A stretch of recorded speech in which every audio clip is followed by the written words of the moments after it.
All right, welcome to another, well, I'm gonna say podcast. All right, it's been a while. It's been a while. Okay, that's a song. And every time I say it's been a while, I just have to sing it like that. Sorry, forgive me. Anyway, okay, lots of news. I'm gonna try to jam it all in 20 minutes. Wanna bet? No. Don't bet. I lose all the time. Okay, so this is my FX Buddies, the podcast. And also, there's a video that you could see at Spotify.com, which you would also find my FX Buddies. And RSS. Well, everywhere, where all the, not everywhere, obviously, but where podcasts are, I might be there. Just search for my FX Buddies. But I know I'm on Apple. I know I'm on Spotify. And RSS.com puts a transcript for those who maybe can't understand me. And I'm not offended by that. All right. I'm forgetting something, but I can't remember what it is. So, oh, the blog that we are staring at right here. Well, I am myfxbuddies.blogspot.com. You can go there and you might want to go to this one. Um, Lots of news. There's a video. Sudani's been interviewed by Bloomberg. He's been interviewed by the New York Times. Oh, okay. Well, if you don't know, Sudani is in New York. Not just him, a whole delegation from Iraq is in New York. There's an annual meeting that takes place um, for 78 years because it's the 78th one. And usually in days past, all the world leaders would be there. But this year, Putin's not there. Xi is not there. Modi, the Prime Minister or President of India, he's not in attendance. And one other guy, they put another man's face up there, but I didn't know who that was. So clearly they're not that important, right? I'm just kidding. But yeah, so times are changing. Putin can't come here because he would have been arrested. But Lavrov, his whatever he is, I call him vice president. That's probably not what his title. He's there. And clearly someone is here from China because they met with Sudani. All right, so that's just a little background. Alrighty. So the title of this is Biden extends an invitation to meet Sudani. Yeah, I know it says Sudanese, but at the White House. But I don't think he's gonna go. And I'll tell you why. This picture here, there was a demonstration. This was the picture from for the thumbnail, but the people are not happy. There was a demonstration, and it is about money. Also, there's this law we could care less about, but it's important to the people of Iraq, the General Amnesty Law. It hasn't been passed like a whole bunch of other laws. So they were in the street about that.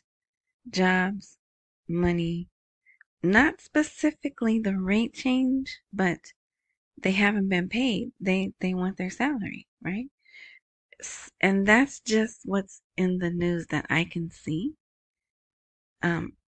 Maybe they are saying, change the rate, but I just can't see that, because they do have a way to hide things from me.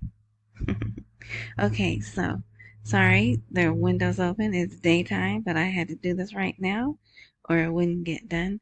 So it will be noisy. I apologize. All right. Let's see. So what is this? Okay. So the leaders of the framework, which is basically people backed by Iran. They were silent about the news of the invitation to Sudani because it was kind of like a underhanded, not very respectful way.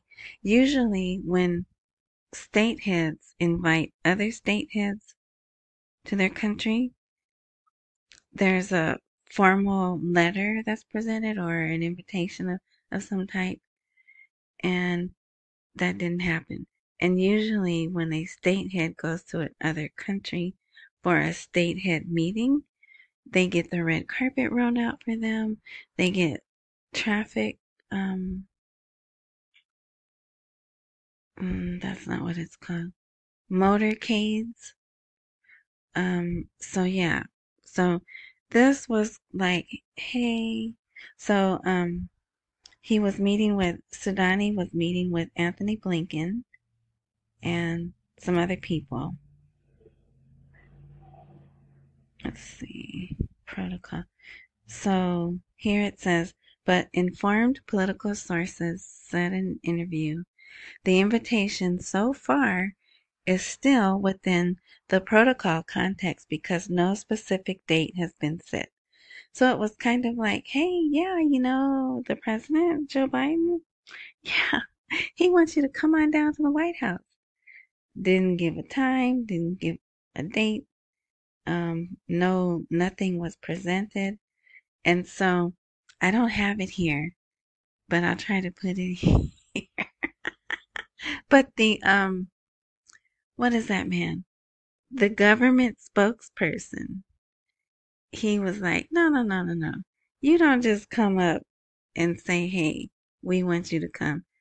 That was disrespectful. My prime minister is sovereign. He runs the country. He was just bragging on Sudani. Like, no, you need to invite us the right way, like you invite everyone else. But so we'll see. So then today there's an article out. Look, 7 minutes. Okay, today there's an article out where it says they're working on setting a date. But also in that article, it's like, it reads like a list of demands. Like, yeah, we'll meet you if da da da da da da. But I'm going to try to do another one tomorrow because Sudani is supposed to speak, or excuse me, Iraq is scheduled to speak Friday morning. Oh, matter of fact, I can show you that. Friday morning. Here it is. Friday, September 22nd. Iraq.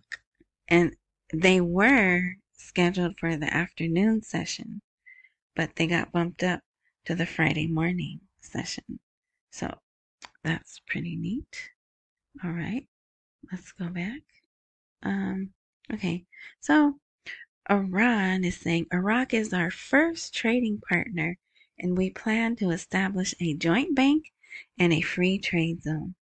And that just sounds like an open door for corruption. But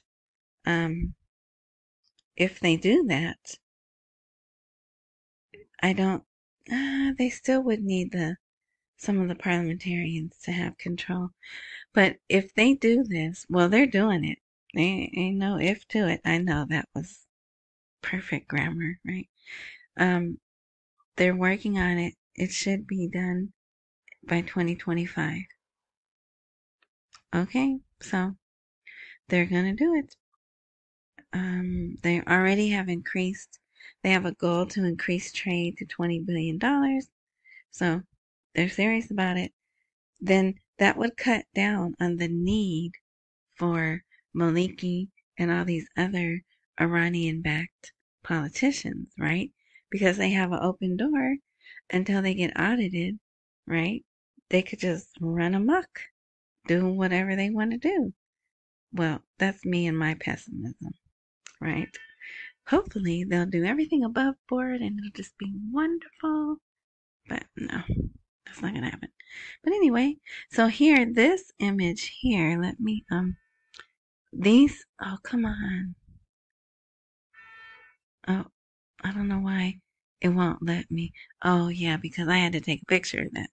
And for people not looking at the video, there was a little demonstration maybe 100, yeah, hundreds of people were out in front of one bank because they hadn't been paid in 16 days.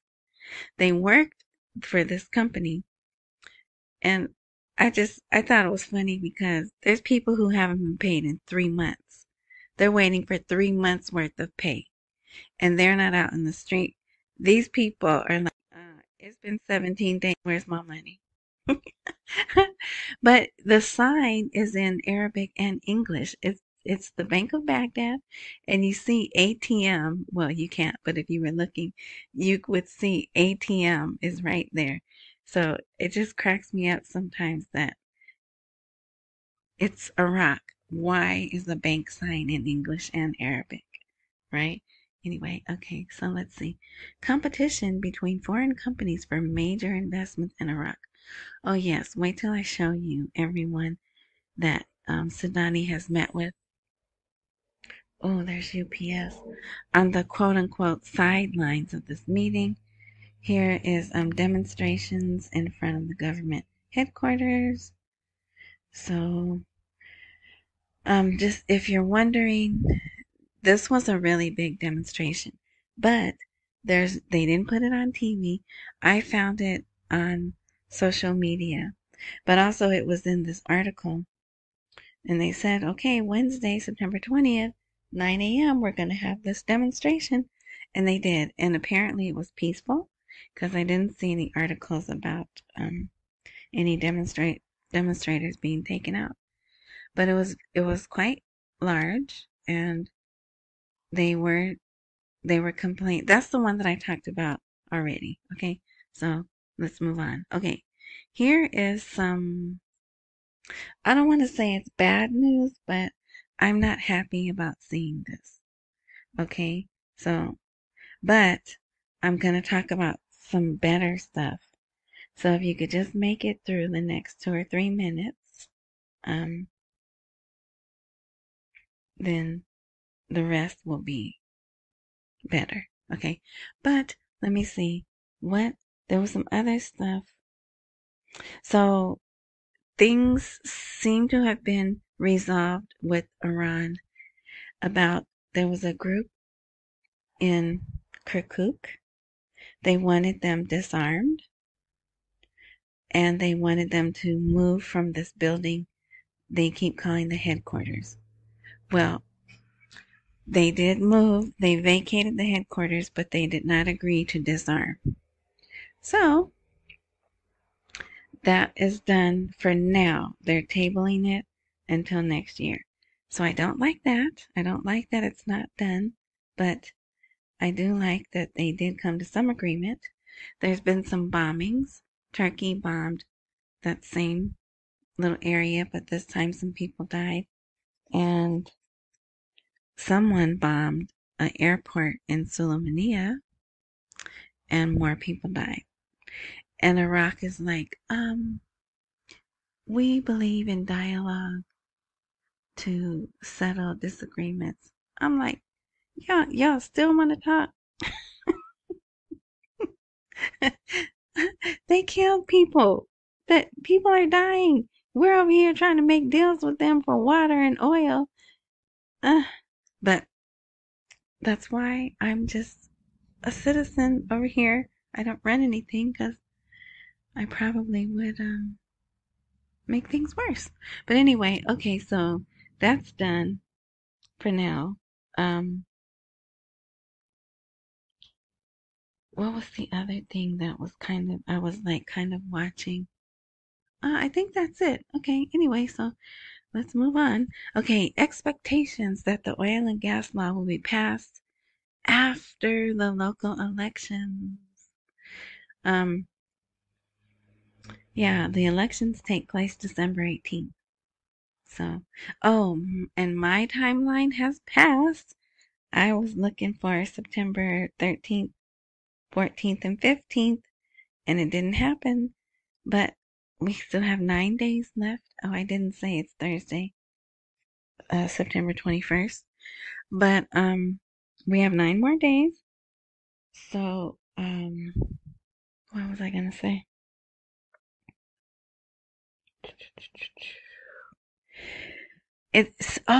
Another thing. Kuwait. Kuwait is at the meeting, but there's been so much going on with Kuwait. To me, it seems like there's some last minute wrapping up of stuff. Um, there was an article after 30 years. No, wait, Kuwait is frustrated with Iraq, excuse me. After 30 years, we meet. It's the same situation. So I thought that was interesting. And then there's some kind of maritime border or something that they want more of. They want to change that. So there's some little things going on, but like I said, I think they're just last minute. Oh, okay, we're about to do this now? For real?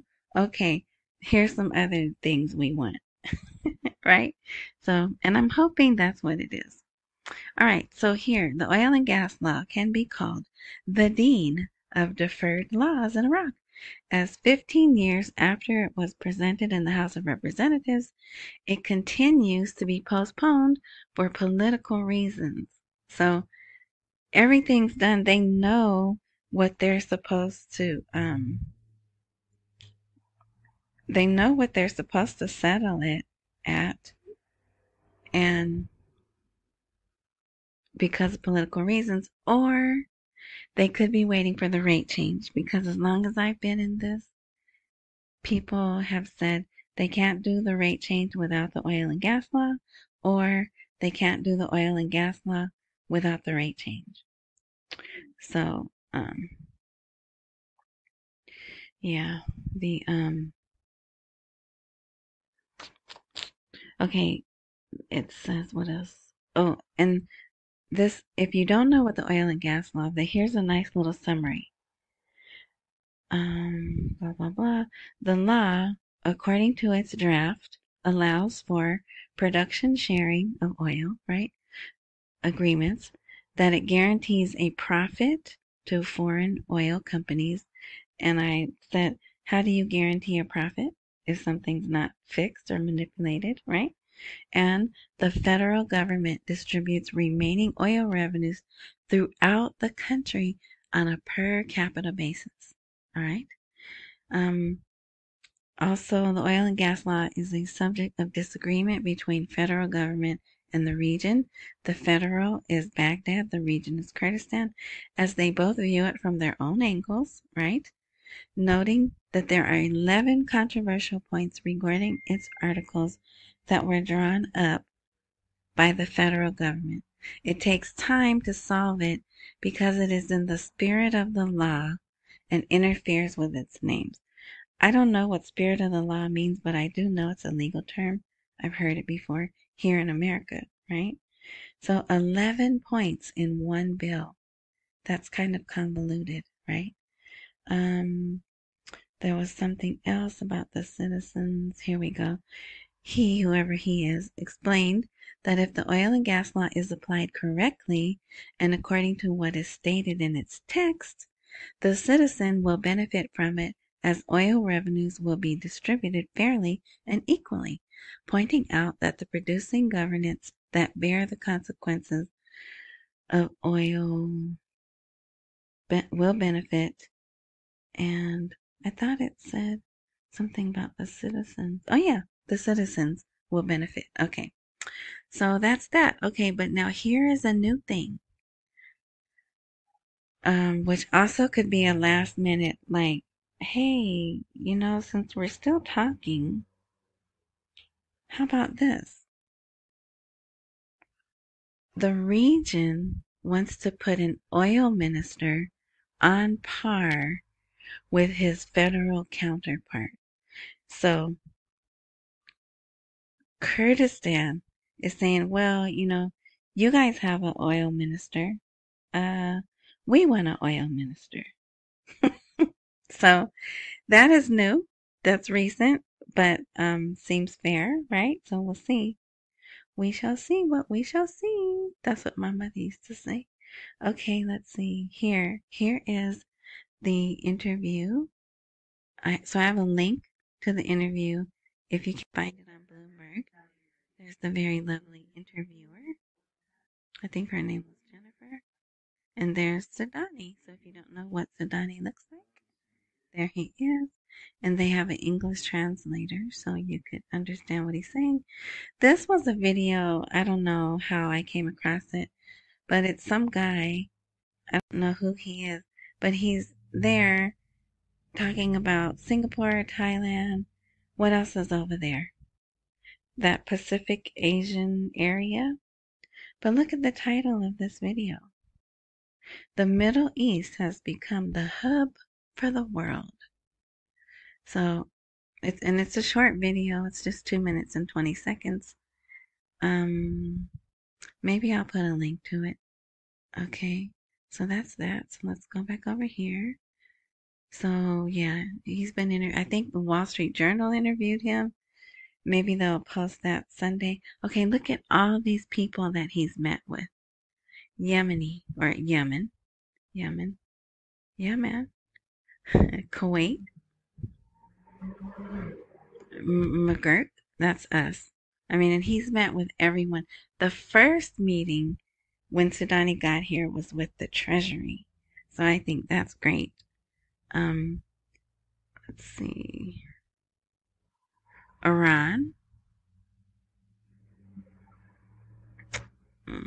Norway. Norwegian is Norway, right? And Bulgaria. Spain.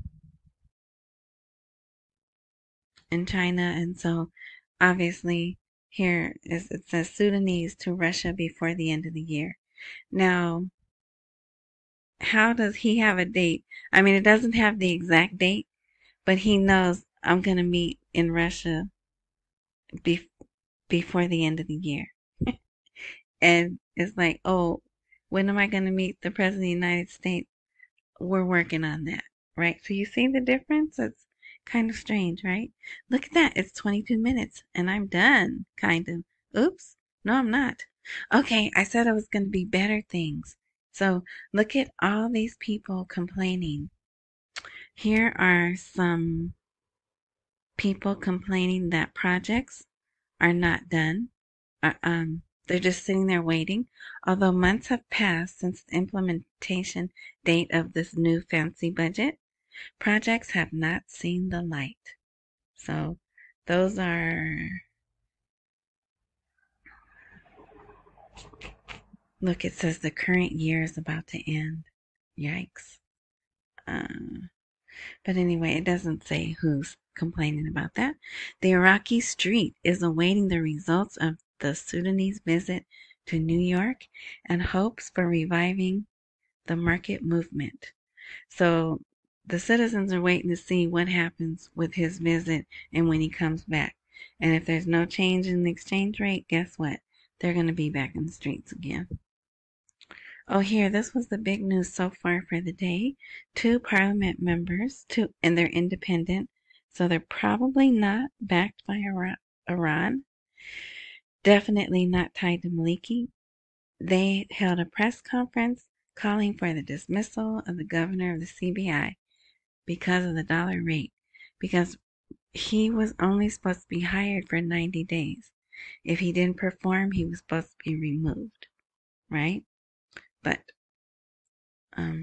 he has not been removed. It's been well over 90 days, but they even gave I was gonna say points and chapters, but what is it? Article 61 of blah blah blah, right? That stuff on how they have the right to call for his dismissal. The rise of the dollar stifles the poor class as the return to school approaches. They talk to some parents and they're saying they can't afford school supplies.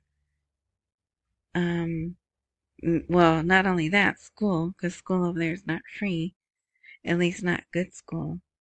And then they talk to another person, I think another sick person, saying they can't afford their medicine. But yeah, so they're not gonna, I feel the people are not going to stand too much longer for not getting what they've been promised for years, right? Here, even the travelers from provinces complain of difficulty of traveling to Baghdad to obtain the dollar. So it's like we're travelers, we need dollars. Um, it's difficult. Do something about it. So lots of people complaining, which I think is good. It puts pressure on the Iraqi government, which, they can only do so much, right? But at least, so that's why I said the news would get better, because the people are complaining and they will be out on the street.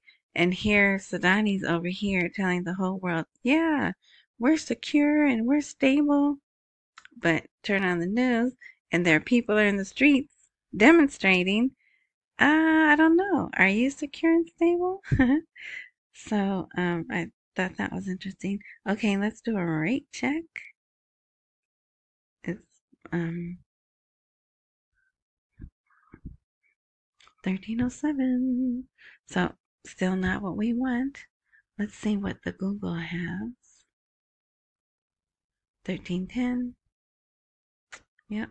Next week, the 27th, whenever the 27th is a holiday. The CBI is hiring. That's not gonna translate.